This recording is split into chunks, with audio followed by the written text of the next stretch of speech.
Anda kembali di Berita Utama bersama saya Jihan Novita. Saudara, sidang kasus penganiayaan yang berujung kematian Prada Luki Sepril Saputra Namo masih terus bergulir di Pengadilan Militer 315 Kupang, Nusa Tenggara Timur. 22 terdakwa dihadirkan dan sejumlah saksi memberikan kesaksian termasuk ibu dan ayah Prada Luki. Kehadiran para terdakwa diwarnai kemarahan. Keluarga mereka geram dan tak kuasa menahan amarah ketika para saksi memberikan keterangan dan kronologi kematian Prada Luki.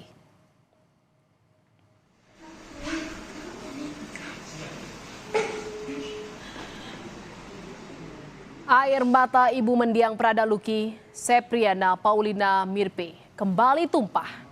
Ia tak kuasa menahan tangis kala mendengar cerita saksi saat putranya sudah meminta ampun berulang kali, namun para pelaku tetap melakukan penganiayaan. Hingga korban tak mampu lagi bertahan dan tertunduk lesu. Ibu Prada Luki meminta para pelaku dijerat pasal pembunuhan berencana. Keterangan saksi, saya cukup sakit hati. Di mana keterangan saksi itu menyatakan bahwa anak saya sudah meminta ampun berulang-ulang kali, tetapi pelaku tidak punya hati. Mereka tidak merasakan jeritan hati anak saya, teriakan anak saya, mereka tidak mendengarnya. Mereka tetap memukul, tetap menyiksa anak saya. Kami berharap hukuman itu hukuman yang seberat-beratnya. Karena ini bukan penganiayaan, tapi pembunuhan berencana. Dan pasalnya harus sesuai dengan motif yang mereka lakukan, yaitu pembunuhan berencana. Saat hadir sebagai saksi di hari kedua sidang, Serma Christian Namo, ayah Prada Luki, mengungkapkan kekecewaannya kepada majelis hakim dan di depan 17 terdakwa yang hadir. Ia menyebut kekecewaannya terhadap salah satu pelaku, Sertu Andre Mahok Lori. Andrea adalah tetangga Prada Luki dan juga seniornya di TNI. Sang ayah sering mengirim pesan kepada pelaku untuk menjaga sang anak. Namun, bukannya pembelaan, ia justru menjadi salah satu pelaku penganiayaan yang menyebabkan Prada Luki meninggal dunia.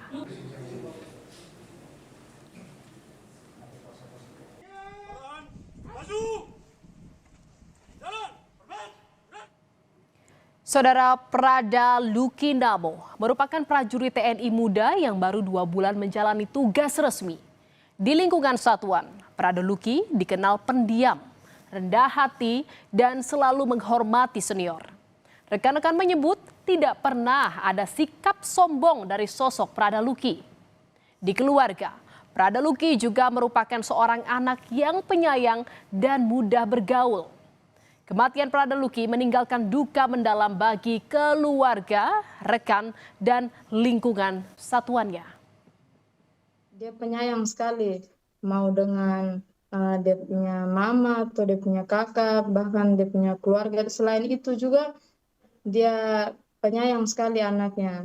Dia kalau ketemu dengan orang baru itu dia tidak rasa kayak canggung. Kalau kita kan ketemu orang baru kan pasti ada rasa belum kenal, jadi mau dekat juga pasti kan rasa tuh kita kenal dulu. Tapi kalau Luki dia kenal satu kali sudah dia akrab. Dengan saya punya teman-teman juga dia akrab.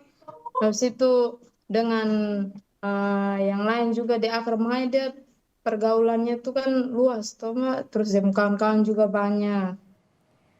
Menjadi seorang anggota TNI merupakan cita-cita Prada Luki karena ingin meneruskan jejak sang ayah yang juga merupakan seorang anggota TNI. Keinginannya untuk membahagiakan kedua orang tua dan adik-adiknya tinggal kenangan.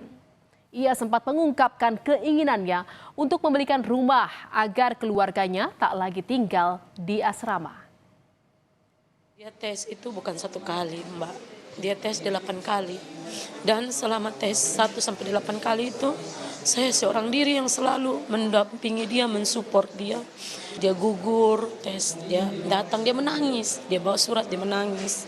Dia bilang, "Mama minta maaf." Tiap kali dia kalau gugur itu pasti kata yang diucapkan itu saja. "Mama minta maaf ya, saya belum bisa membahagiakan Mama." Dia punya cita-cita itu, dia kan tahu kami masih tinggal di asrama. Dia bilang, "Mama berdoa ya, kalau Lucky jadi tentara, Lucky akan belikan Mama rumah. Biar nanti keluar asrama, Mama dengan adik-adik sudah punya rumah." Teka-teki kematian Prada Lucky perlahan mulai terkuak, saudara. Sejumlah saksi dihadirkan pada sidang lanjutan di Pengadilan Militer 315 Kupang. Senin, 3 November lalu, anggota Provos Pratu Petrus Canisius Wai dihadirkan sebagai saksi untuk terdakwa Letu Ahmad Faisal, Komandan Kompi A, tempat Prada Lucky berdinas. Dalam sidang, Pratu Petrus menyebut salah satu terdakwa, Pratu Abner Yeterson, memukul Prada Lucky dan terdakwa Letu Ahmad Faisal tidak menghentikan tindak kekerasan pada Prada Lucky. Pratu Petrus juga mengungkap Prada Lucky sempat berkali-kali meminta ampun, namun seniornya tidak menghentikan tindak kekerasan. Pratu Abner tadi mencambuk pakai selang. Siap. Ada terdakwa. Melarang nggak terdakwa? Siap, izin tidak? Tidak, diam saja. Siap. Kalau menurut saksi, seorang Letnan 1 dengan jabatan Danki Siap. memerintahkan Pratu untuk berbuat itu, bisa nggak mencegah? Siap, izin kalau diperintahkan bisa. Bisa. Kan? Siap. Kalau ada orang teriak atau orang dipukul di situ, dengar nggak suara pukul? Mohon izin kami dengar. Dengar. Siap. Jadi di antara 4 orang tadi ini yang datang, ada nggak yang suara mukul-mukul, suara pukulan? Izin kami mendengar suara teriak. Hanya kami tidak melihat siapa yang pukul. Ya, teriak itu karena dipukul. Siap. Apa teriakannya? Izin bilang ampun. Ampun. Siap. Itu suara siapa yang saksi? Izin almarhum. Almarhum. Siap. Ya? Namun, saudara, kesaksian Pratu Petrus Canisius Wai di persidangan dibantah oleh terdakwa Letu Ahmad Faisal. Ia menyebut ada beberapa keterangan saksi yang tidak sesuai. Salah satunya soal perintah pada saksi usai memimpin apel malam pada 28 Juli. Saksi yang merupakan anggota Provos mengaku hanya diminta mengantar korban ke ruang staf Intel. Namun, menurut terdakwa, saat itu dirinya memberi perintah untuk menjaga, bukan mengantar. Kami itu memerintahkan untuk para provos itu bukan hanya untuk mengantar, tetapi melainkan untuk menjaga almarhum di ruangan staf Intel. Maksudnya yang gimana? Itu keterangan terdakwa sendiri, karena saksi nggak ada bilang gitu tadi. Siap tadi menyampaikan hanya mengantar. Dan pada saat itu juga Basi Intel itu memerintahkan untuk kembali. Kan pada saat itu yang juga, mengantarnya dibenarkan. Yang mengantarnya kami dibenarkan. menyampaikan itu menjaga, bukan mengantar. Kalau Menjaga. mengantar itu kan posisinya provos itu kembali, tapi kami menyampaikan untuk menjaga. Oke. Prada Richard yang juga merupakan salah satu korban penyiksaan senior di Barak TNI ikut hadir di persidangan sebagai saksi. Ia mengaku ikut menangis saat mengetahui kabar rekannya Prada Lucky meninggal dunia pada 6 Agustus lalu. Richard berharap kasus penyiksaan serupa yang ia dan Lucky alami tak terjadi lagi di masa depan. Dan seluruh terdakwa mendapat hukuman yang setimpal dengan perbuatan.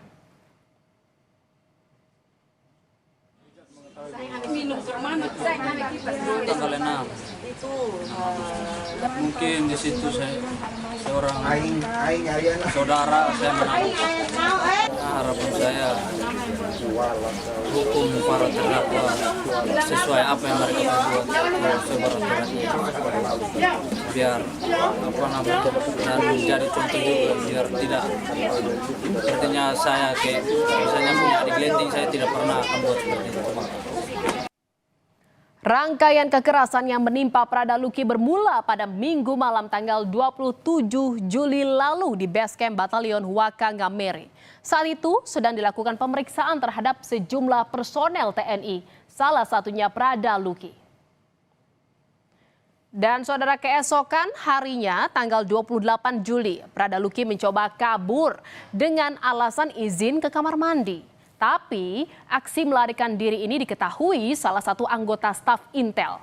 Prada Luki yang dicari-cari lantas ditemukan di rumah ibu asuhnya. Dan saudara, Prada Luki mencari tempat aman di rumah ibu angkatnya. Namun seniornya di TNI datang menjemput Luki untuk kembali ke barak. Saat hadir sebagai saksi di persidangan, ibu angkat Prada Luki menyebut ia melihat tubuh mendiang dalam kondisi luka-luka. Ia juga sempat meminta kepada senior Prada Luki yang menjemput ke rumah agar Prada Luki tak lagi dipukuli. Berangkat tuh saya sempat pesan deh Ya, senior-seniornya itu. pesan apa saksi? Waktu itu saya pesan terlepas kesalahan apa yang dia buat, tolong jangan dipukul lagi anak mama.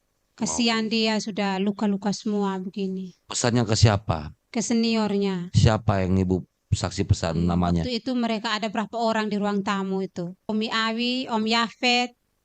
Tommy Awi. Iya, Ibu ada lihat itu ada di barisan terdakwa orangnya? ada. Yang mana? Yang pertama. Yang pertama. Iya, Yang lain? yang lain Tidak. Itu iya. pasti. Coba ibu lihat ya terdakwa satu. Iya, betul. Iya ibu. Iya. Masih di hari Senin, saudara, Prada Luki dibawa kembali ke barak. Dan di sini para seniornya memukulnya dengan selang. Salah satu perwira berpangkat letu sudah mengingatkan agar tak lagi memukul Prada Luki.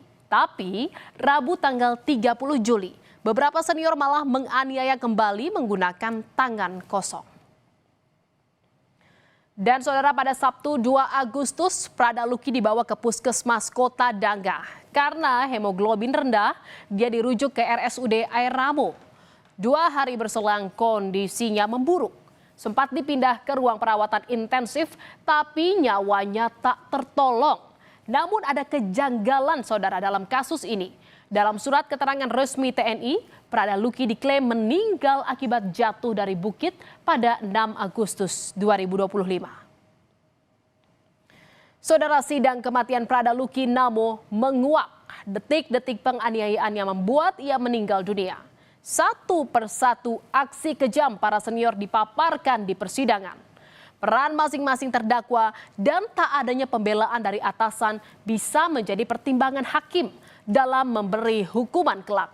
Keluarga meminta keadilan untuk Prada Luki dan para terdakwa mendapatkan hukuman yang tepat dan sesuai dengan perlakuan para terdakwa. Saudara.